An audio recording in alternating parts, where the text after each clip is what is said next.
J'ai le grand plaisir de vous annoncer aujourd'hui que j'ai enfin changé d'identité graphique. Je sais qu'il y en a beaucoup qui vont regretter l'ancienne identité, mais j'en pouvais plus de rester dans ce style. D'ailleurs, oui, je laisserai cet ancien logo sur le meuble, tout simplement pour le bon souvenir. Non, en vrai, c'est surtout que je l'ai glué, et du coup, si je l'enlève, il y aura plein de cartons, c'est dégueulasse. Bref, comme vous l'avez vu, aujourd'hui, on apprend à créer sa propre identité graphique. C'est parti, let's go! Alors déjà, l'identité graphique, c'est super vaste. Mais en clair, c'est la représentation visuelle d'une marque. Et quand je dis marque, j'entends aussi les chaînes YouTube. Et en termes d'éléments graphiques, ça peut comprendre un logo, une bannière, des textures, des icônes, des symboles, des typographies. Et si vous êtes sur Twitch, ça comprend aussi tous les assets de stream, à savoir les overlays, les panneaux, les alertes, etc. Et le dernier élément que je vais prendre, c'est par exemple des marquages. Donc par exemple, si je prends l'entreprise Google, dans leur logo, il y aura certainement des petites flèches qui indiquent certains endroits, des panneaux sur les portes, etc. Et bien tout ça, c'est aussi dans l'identité graphique. L'identité, c'est ce qui représente tout l'univers de la marque. Prenons un exemple très simple. Si je vous dis Nike, vous pensez au logo, très certainement. C'est pourquoi c'est un travail extrêmement complexe qui demande beaucoup de temps, beaucoup de réflexion, beaucoup de recherche, etc. Et justement, là, je vais vous donner les étapes à suivre pour réaliser une identité graphique. Alors calmez-vous les graphistes. Quand je dis les étapes, c'est les étapes selon moi. Parce qu'en fait, chaque graphiste bosse d'une manière différente. Le plus important, c'est juste de ne pas se perdre dans la charge de travail demandée. Et donc la première chose à faire, c'est de définir le cahier des charges. Donc c'est tous les éléments que vous aurez besoin pour votre identité graphique. Vous faites une liste, évidemment vous pourrez rajouter des choses dans le futur, même quand l'identité sera terminée, c'est pas grave. C'est juste que ça vous permet de savoir dans quelle direction vous allez partir. Mettez le maximum de détails possible. Vous définissez en fait les contraintes de chaque élément. Mais ne réfléchissez pas trop tout de suite. Par exemple, ne vous obligez pas à forcément avoir un logo carré, il peut très bien être horizontal. C'est juste les contraintes nécessaires pour votre logo. Ensuite, dès que votre liste est assez complète, vous pouvez définir les valeurs que vous voulez renvoyer avec votre marque. Par exemple, avec ma chaîne YouTube, ce qui revenait le plus souvent, c'était apprendre des choses aux gens, les aider, etc. Donc tout ça, ça touche au domaine de l'éducation, mais tout en restant assez divertissant pour ne pas vous ennuyer. D'ailleurs, c'est possible que dans le futur, je touche à des sujets un petit peu plus divertissants que maintenant. Par exemple, les pires erreurs de designer. Si ça vous chauffe, n'hésitez surtout pas à le dire en commentaire. Et aussi, n'oubliez pas de vous abonner à ma chaîne si c'est pas déjà fait. Bref, je me suis égaré. En gros, les 3 valeurs les plus importantes que je veux transmettre avec ma chaîne YouTube sont dans l'ordre: l'éducation, la créativité et le divertissement. D'ailleurs, essayez vous aussi d'en avoir environ 3, 2 au minimum et 4 au maximum, afin de pas trop vous éparpiller dans la création de votre identité. Vous avez peut-être l'impression que c'est que du blabla les valeurs que vous voulez transmettre avec votre marque, mais c'est extrêmement important, c'est vraiment un pilier de la création de votre identité. Et juste avant de passer à l'étape suivante, je vous présente très rapidement Owned, qui m'aide énormément pour la chaîne. C'est une boutique en ligne qui est utile pour les streamers, ça vous permet d'avoir des assets de stream, des emotes, etc.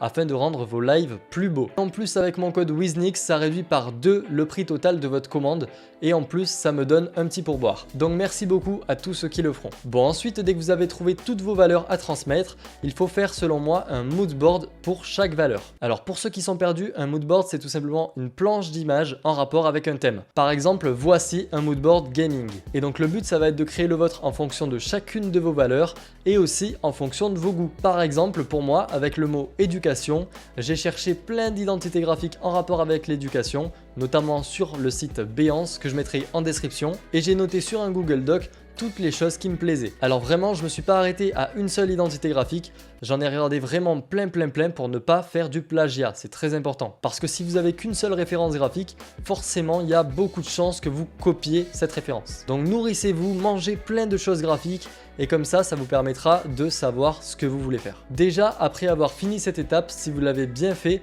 vous devriez voir votre univers graphique petit à petit se dessiner. De mon côté, ça ne s'est pas vraiment passé comme prévu. Je me suis rendu compte que j'étais tout simplement incapable de prendre la première décision pour mon identité graphique. Donc j'ai fait appel à une agence de design afin qu'il réalise l'étape qui va suivre, à savoir la création de son logo. Oui, j'ai pas fait mon propre logo. Alors je sais que ça peut vous paraître bizarre, mais en fait c'est l'équivalent d'un coiffeur qui n'ose pas se couper les cheveux. En tout cas, c'est vraiment le dernier recours. Je vous conseille surtout pas de faire ça, et surtout avec l'entreprise avec laquelle j'ai travaillé. Ils étaient absolument pas pros. Parmi les 5 logos proposés, il y en avait 4 qui étaient absolument dégueulasses.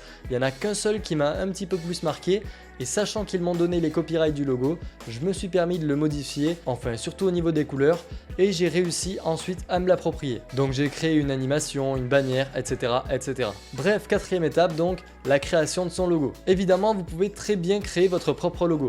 C'est juste que c'est plus dur en fonction des personnes. Et quand je dis dur, je ne parle évidemment pas de la complexité technique de logiciel. Je sais très bien me servir de la suite Adobe.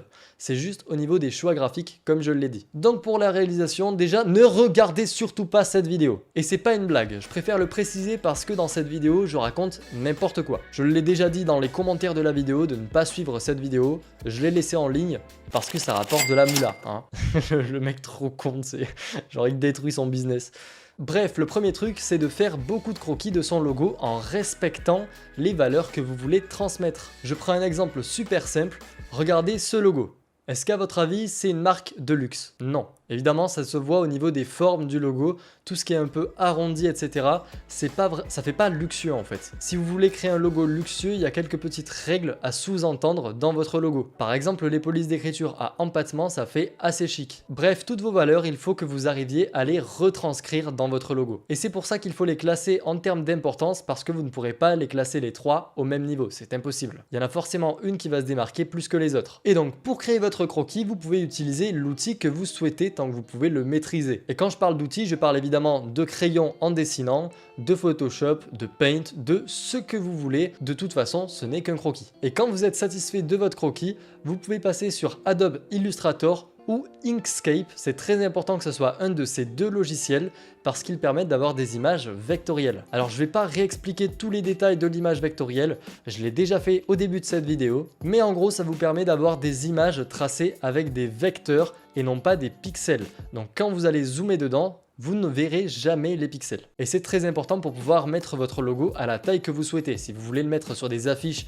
immenses, eh bien vous allez pouvoir le faire. Alors que si vous le faites sur Photoshop, le logo en très grand, ça ressemblera à Minecraft. Donc pas si fou, non. Alors je vous rassure, si vous avez jamais utilisé Adobe Illustrator ou Inkscape, passez faire un tour sur YouTube et vous devriez trouver votre bonheur. Dans cette vidéo, je vous explique, comme je l'ai dit, la méthodologie et non pas la technique. C'est pour ça que je ne vais pas détailler les étapes à suivre sur Illustrator. En soi, il n'y a pas vraiment d'étapes. Vous retracez votre logo. Et dès que c'est fait, il va falloir choisir vos couleurs. Alors dans un logo, maximum, généralement, il y en a 3. Et ensuite, dès que vous avez fait votre logo, pensez à faire les déclinaisons, par exemple en full blanc, en full noir, en nuance de gris, ça peut être utile, surtout si par exemple vous allez l'imprimer.